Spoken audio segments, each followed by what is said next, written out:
Hey guys, and welcome back to another episode of Federico Talks Watches. Today, I'm going to do a short little review of the Hulk, which actually you can see is hanging on my wall. Starting to get a little furniture in this office so I don't look like a complete homeless person. I figured put up the painting, even though it's kind of cut off by the lens, so it'd be a good time to review the Hulk. I'm not really much of a watch reviewer. I really talk about news topics, so I'm going to experiment with this. I'm going to swap over the camera angle and do a little bit of a hands-on review and give you my first impressions, or actually not my first impressions, but my impressions on the Hulk. I'm not really one for scoring systems, but I'll tell you what I genuinely think. And also, if you guys look Submariners, we just got in a vintage sub 5513. I'll put a picture right up here. It's a 1984 in great condition, service dial, service hands, but it's a heck of a value. If you guys like vintage plexi subs, check out Delray Watch Supply. That's delraywatch.com. Link in the description below. Amongst some other things, we've got a bunch of discounts happening in the hot deals section, so don't forget to check those out. Anyway, guys, let me switch over the camera angle and we'll get right into the review.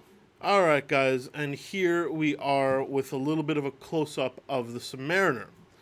Now, excuse the white gloves. I'm trying my best to not get fingerprints on this watch. I'm not like a part-time butler or anything, but this is the Submariner Hulk, the watch I bought for my birthday, the watch that I unexpectedly bought.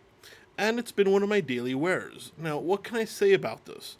It's basically a sub, rotating bezel, ceramic, with, the newer glide lock clasp that, you just pull out and you adjust, and you have the extension there, but with that beautiful green dial. Now, it's really hard to capture on camera here, but sometimes it almost looks black, and sometimes when you put the light on it, it really shines green.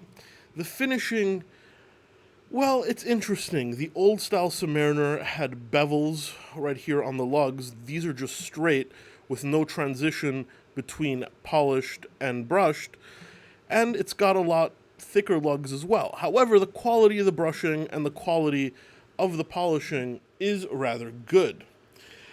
It wears, it's a 40 millimeter watch. It wears pretty well on my wrist. I'm an 8-inch wrist. A lot of people say, Federico, isn't it too small for you?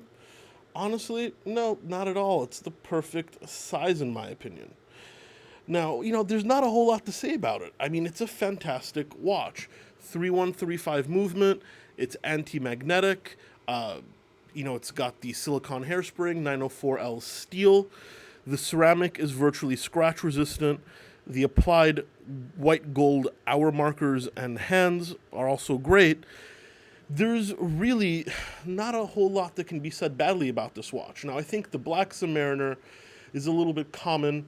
You don't see it very often. In the Hulk variant, which is why I went with it. My one kind of gripe is the case back is a little sterile. Not much to see there. However, that is part of the tooliness of the watch. A sapphire caseback would have really detracted from it.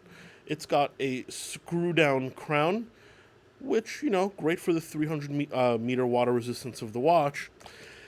The only thing is, in my opinion, is this an $8,800 watch at retail, or even an $11,000 watch, gray market, because it's so hard to get? In my opinion, no. I think it's a very high-quality piece. Now, did I pay that much? I paid close to it, but that's because I really liked it. But let's not get anything mixed up. Here you are paying for the prestige of the crown. You are paying because this watch is very much in demand. However, it certainly is not hot horology. But it is very durable, it is very accurate, it just works. And for somebody wanting a daily wear luxury watch, the Submariner is really, really hard to beat. I've actually got another treat for you guys where I'm going to be comparing this to another watch in my collection. Should be a lot of fun. But as you can see, I've got a few scratches on it. no big deal, but it's very simple brushed, no real bevels. The ceramic is beautiful. The dial is almost like a sunburst. It's very hard to capture on camera, but the light really plays with the green. It's inexplicable.